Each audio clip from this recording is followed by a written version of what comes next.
داستان الاغ باهوش. روزی الاغ یک مزرعه دار داخل چاهی افتاد و شروع کرد به سر و صدا کردن.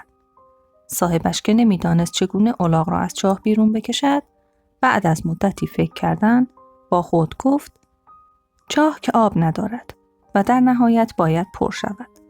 الاغ هم که پیر است، بنابراین بیرون آوردنش هیچ سودی ندارد.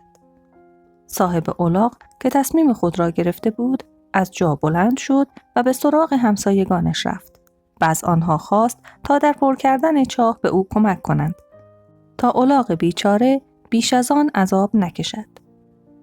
هر کدام از همسایگان نیز با بیلی در دست شروع به ریختن خاک به درون چاه کردند. با ریخته شدن خاک به درون چاه، الاغ شروع به بیقراری کرد و خود را به دیوارهای چاه می‌زد و با صدای بلندی ارعر می‌کرد.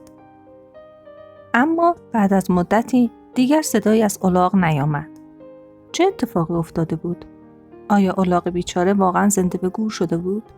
یا قضیه چیز دیگری بود؟ صاحب الاغ وقتی دیگر صدای الاغش را نشنید، به درون چاه نگاه کرد و در کمال تعجب دید هر بار که خاک به چاه ریخته می شود، الاغ خاک را از پشت خود می تکاند و روی آن می ایستد. با این کار الاغ توانست با تکاندن خاک از روی خود و ایستادن روی لایه‌های جدید خاک به دهانه چاه برسد و موجب شگفتی صاحب خود و همسایگان شود.